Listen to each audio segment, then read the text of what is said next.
从2019年首次亮相至今 ，Pi Network 已经走过了6年多的历程。这是一段不平凡的旅程，也是一段充满争议与希望并存的过程。在加密货币领域， Pi 凭借手机挖矿无需投资、人人可参与等理念，迅速在全球范围内吸引了数千万名注册用户。这样的增长速度，在同类项目中可谓凤毛麟角。它打破了传统加密项目的技术门槛与资金门槛，几乎将每一个智能手机用户都纳入了潜在参与者的范围。这种零门槛、高想象空间的设定，确实击中了普通用户最真实的心理预期。我无需投入资金，无需学习复杂技术，甚至只要每天点一下手机，就可能在未来某一天拥有价值不菲的加密资产。然而，随着时间的推移，曾经被无数人寄予厚望的 Pi Network 似乎开始显露出更多现实层面的局限。主网开放遥遥无期，生态建设步伐迟缓，币价始终无法突破封闭式估值的困局。越来越多曾经热情高涨的支持者开始重新审视这个项目，甚至产生了疑问与落差。那么，面对眼下这种看似停滞不前的局面，我们是否该彻底放弃？又或者，我们应当换一种视角，重新理解 Pi Network 的意义？免费模式的吸引力 ，Pi 为何能迅速破圈？要理解 Pi Network 的广泛传播，我们首先要从它的运作逻辑谈起。传统的加密货币世界，无论是比特币、以太坊，还是各类新兴项目，几乎都设有一定的技术壁垒与经济门槛。你要么需要了解节点运行与钱包管理，要么必须投入真金白银购买硬件或代币。而 Pi Network 则反其道而行之，它构建了一个移动端及节点的机制，让用户通过简单的点击操作参与挖矿，既不需要耗电，也无需资金投入。在这种设置下， Pi 瞬间成为了门外汉的入门首选。无论你是学生、白领，甚至是退休老人，只要有一部智能手机，就可以加入到这个庞大的网络之中。这种低投入、高潜力的设定，不仅降低了用户的心理门槛，更让人觉得错过就吃亏。尤其是在2019年到2021年这段时间里，加密市场呈现爆炸式增长，比特币突破6万美元， NFT 热潮席卷全球， DeFi 概念层出不穷。在这种大环境下， Pi 这种免费就能参与的项目，自然吸引了大量 FOMO 情绪、害怕错过的用户。现实开始显现，生态进展与币价压力。然而，进入2024年之后， Pi Network 面临的问题开始逐渐显现。最直观的就是价格预期的逐步下调。最初不少用户根据社区内部交易对 Pi 估值达到1美元甚至5美元以上，但目前在封闭测试市场的交易价格仅约为 0.75美元左右。更值得关注的是，这一价格并未建立在自由市场机制下的真实供需关系，而是基于封闭网络内的 P2P 兑换或 Pi 支付试点商城等场景之中。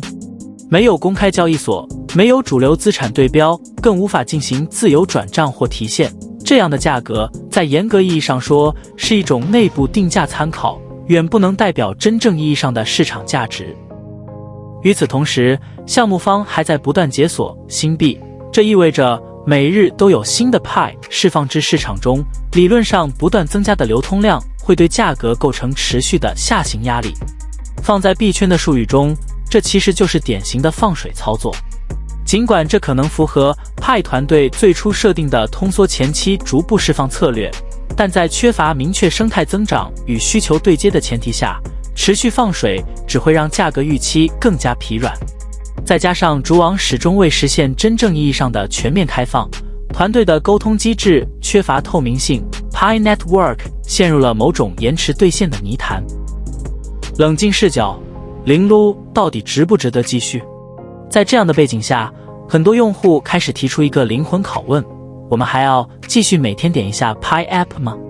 有一种声音逐渐获得认可，继续零撸，因为这是唯一的无风险参与方式。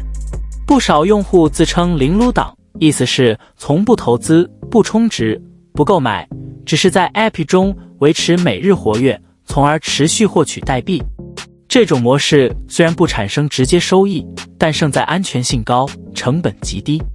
比起其他需要买币、拉人、做任务才能获利的加密项目， Pi 的零参与成本策略在心理预期上仍具吸引力。从参与成本来看，这种方式是合理的。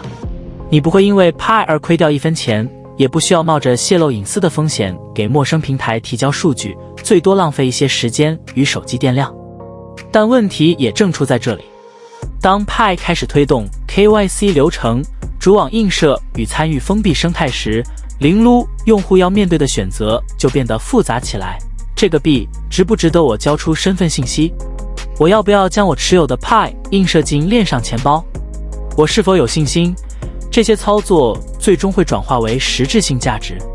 KYC 映射、数据与信任的交换博弈。 KYC 即了解你的客户，是目前 Pi 项目方推动的重要步骤，其背后的动机显而易见，通过身份认证机制过滤僵尸账号与机器人，确保生态的真实与健康。从某种程度上讲，这一步是迈向真正去中心化身份网络的必要过程，但这也意味着用户需要提交真实身份、联系方式、照片等隐私信息。这在当今数字安全环境下是一笔不小的信任押注。更重要的是，目前 Pi 尚未对 KYC 数据的用途做出足够清晰的解释。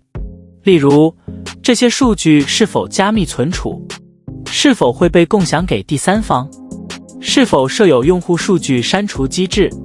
在没有答案的前提下，用户只能凭借信念做出判断。所以 KYC 与否本质上是一个个人权衡的问题。如果你相信项目方，相信未来价值，那提交信息是一种策略。如果你更注重隐私安全，完全可以选择保留观望态度。这并非是非黑即白的选择，而是一种个人的边界管理。重要的是，无论你做出哪种决定，都要对自己的选择负责，而不是寄望项目方会扶持早期，奖励信任。团队沉默与信息透明，信任危机正在积累。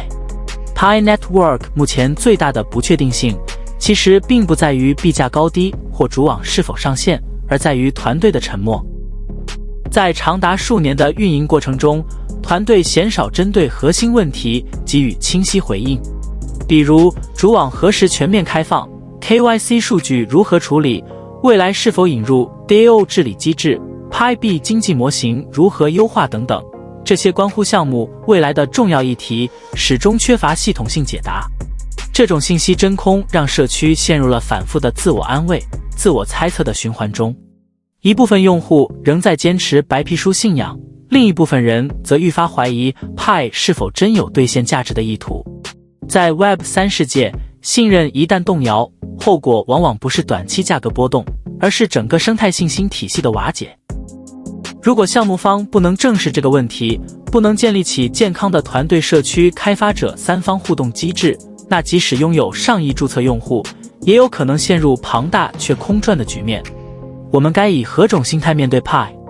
对很多人来说， Pi Network 已经不再是那个改变命运的机会，而是一个长线试验，一个象征加密普及与参与门槛革命的数字实验场。它没有沦为骗局，也未成为行业标杆，它更像一个不断自我修正、边走边试的社区化项目。所以或许我们真正应该调整的是心态。有空就点 App， 没空就放着，愿意就 KYC， 不愿意就等等看。看到商城上线别太激动，看到币价下滑也别过度失落，因为 Pi 从来不是一夜暴富的工具，而是一个长期潜伏、静待破局的潜力网络。